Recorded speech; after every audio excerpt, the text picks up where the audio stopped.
আসসালামু আলাইকুম, welcome back to my channel cooking world by ঝিমির। আজকের পর্বে আপনাদের জন্য নিয়ে হাজির হয়েছি বেকারি স্টাইলের ভ্যানিলা পাউন্ড কেকের রেসিপিটি নিয়ে। এই কেকটা কিন্তু খেতে অসম্ভব মজার, আর ছোট বড় সকলেই কিন্তু এই কেকটাকে খুবই পছন্দ করে। আমার বাসায় তো তৈরি করার সাথে সাথেই এটা ফিনিশ হয়ে যায়। আর আরেকটি কথা বলে রাখি, যারা এখনও আমার চ্যানেলটিকে সাবস্ক্রাইব করেননি প্লিজ আমার চ্যানেলটিকে সাবস্ক্রাইব করে পাশে থাকা বেল আইকনটি ক্লিক করে রাখবেন। আর যারা অলরেডি সাবস্ক্রাইব করেছেন তাদের অসংখ্য ধন্যবাদ। চলুন তাহলে এই কেকের রেসিপিটি দেখে নিই। প্রথমে আমি মোল্ডটাকে রেডি করে নিচ্ছি। তাই এরকম পাউন্ড কেকের মোল্ডের মধ্যে আমি কিছুটা তেল ব্রাশ করে একটি লেখালেখির কাগজ বিছিয়ে নিয়েছি। এখন অন্য একটি মিক্সিং বলে আমি শুকনো ইনগ্রেডিয়েন্টসগুলো মিলিয়ে নিচ্ছি। এখানে আমি 1 কাপ ও 2 টেবিল চামচ পরিমাণ ময়দা দিয়েছি, আর দিয়েছি 1 চা চামচ লেবেল করে বেকিং পাউডার।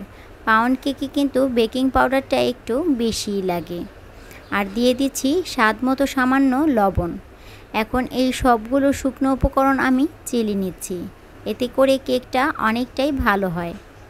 এখন অন্য একটি মিক্সিং বলে রুমের স্বাভাবিক তাপমাত্রায় থাকা 3টি ডিম আমি ভেঙে নিচ্ছি। এই কেকের জন্য ডিম আর ডিমের কুসুম আর সাদা অংশকে আলাদা করার কোনো প্রয়োজন নেই। 3টা ডিমকেই আমি সুন্দর করে একটু ফেটে নিচ্ছি। আর এখানে আমি চিনি ব্যবহার করব 1/2 কাপ আর 1 টেবিল চামচ পরিমাণ। চিনিটাকে একবারে ঝপ করে দিতে যাবেন না, এখানে অল্প অল্প করে চিনিটা মেশাতে হবে আর হ্যান্ড উইক্সের সাথে অনবরত নাড়তে হবে। কিন্তু এটাকে কিন্তু একেবারে স্পঞ্জ কেকের মতো ফর্ম করার দরকার নেই। এমনিতেই চিনিটা গলে গিয়েই এটা একটা ফ্লাফি টেক্সচারে চলে আসবে। আর এই পর্যায়ে আমি দিয়ে দিচ্ছি এখানে 1/3 কাপ রান্নার সয়াবিন তেল। আপনারা চাইলে সমপরিমাণ মেল্টেড বাটারও ব্যবহার করতে পারেন। এখন এই তেলটাকেও সম্পূর্ণ ডিমের মিশ্রণের সাথে ভালো করে মিশিয়ে নিচ্ছি। আর এখানে দিয়ে দিচ্ছি আমি আগে থেকে জাল করে রাখা 1/3 কাপের মতো লিকুইড দুধ। আর এটা কিন্তু আমি একেবারে ঠান্ডা করে নিয়েছি।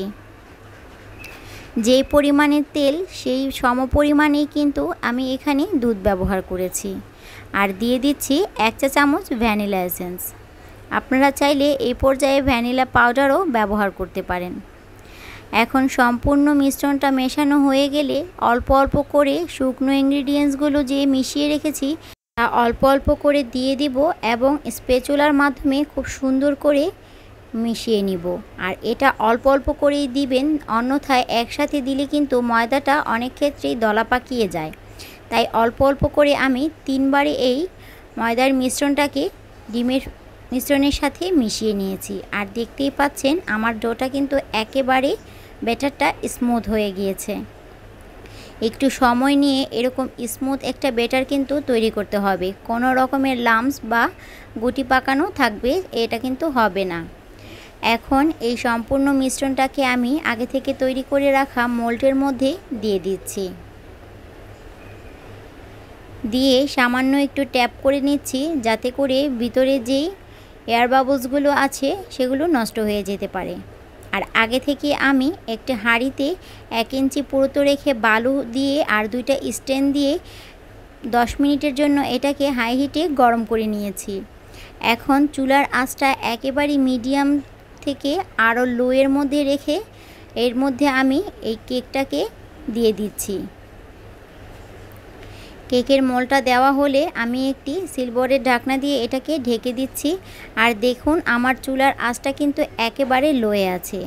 আর এর মধ্যে কিন্তু একেবারেও জাল কমানো বা বাড়ানো যাবে না। আর আমার এই সম্পূর্ণ কেকটা হওয়ার জন্য 25 মিনিট সময় লেগেছে। আর এই 25 মিনিটেই কিন্তু আমি একবারও ঢাকনাটা উঠাইনি। আর একটি টুথপিকের সাহায্যে আমি চেক করে নিচ্ছি যে এটা কি পারফেক্টভাবে কুক হয়েছে কিনা। টুথপিকটা ক্লিন এসেছে, তার মানে আমার কেকটা কিন্তু পারফেক্টলি হয়ে গিয়েছে। এখন এটাকে আমি ঠান্ডা করে নিব রুমের স্বাভাবিক তাপমাত্রায়। ঠান্ডা হয়ে গেলে আমি একটি ছুরির মাধ্যমে সাইড থেকে একটু কেকটাকে ছাড়িয়ে নিচ্ছি, এতে করে আমার আনমোল্ড করতে কিন্তু সুবিধা হবে। ছাড়িয়ে নেওয়া হয়ে গেলে উপরে একটি প্লেট দিয়ে আমি এই মোলটাকে উল্টে দিচ্ছি। আর খুব ইজিলি কিন্তু আমার এই কেকটা সহজেই আনমোল্ড হয়ে গিয়েছে। আর মাশাআল্লাহ দেখুন নিচে থেকে কিন্তু একটুও পুড়ে যায়নি, আর কালারটা একেবারে পারফেক্ট হয়েছে যেরকমটা আমি চেয়েছি। আর কেকটা কিন্তু অনেকটাই সফট হয়েছে। ঠান্ডা হয়ে যাওয়ার পরও কিন্তু আমার এই কেকটি একটুও চুপসে যায়নি। আমি এটাকে স্লাইস করে দেখিয়ে দিচ্ছি যে এর ভিতরটাও কতটা পারফেক্ট হয়েছে।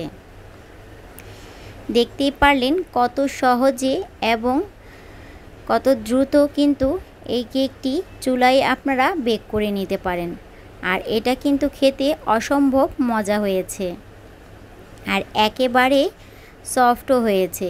আর এটাকে আপনারা এমনিতেই এয়ারটাইট বক্সে ভরে কিন্তু 5 থেকে 6 দিনের মতো রেখে খেতে পারবেন। আমি একটু দেখিয়ে দিচ্ছি যে এই কেকের ভিতরটা ঠিক কেমন হয়েছে আর কতটা সফট হয়েছে। আর এর ঘ্রাণও কিন্তু অতুলনীয়, যা আমি চাইলেও আপনাদেরকে বোঝাতে পারছি না। তো আশা করছি আমার এই প্লেন ভ্যানিলা কেকের রেসিপিটি আপনাদের কাছে সহজ লেগেছে আর ভালো লেগেছে। ভালো লেগে থাকলে আমার চ্যানেলটিকে একটি লাইক দেবেন এবং সাবস্ক্রাইব করে পাশে থাকা বেল আইকনটি ক্লিক করে রাখবেন। আজকের মতো বিদায় নিচ্ছি। আল্লাহ হাফেজ।